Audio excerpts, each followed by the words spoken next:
خب با یاد نام خدا امروز اومدیم گلبهار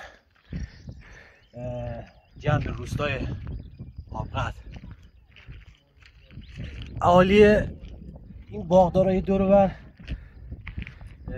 دیشب از یک حیوانی میگفت با ما حمله شده. حالا مشخص نیست ببینیم حیوان چیه. میگه توی استخر زندگی میکنه.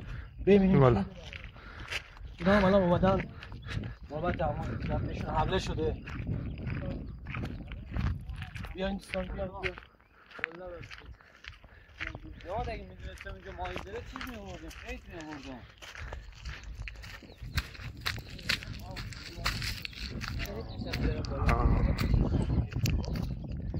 یاد همین دور نور بشه. نه رفته زیر آب.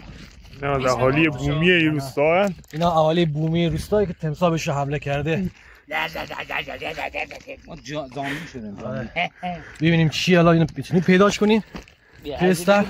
برو. نه برو.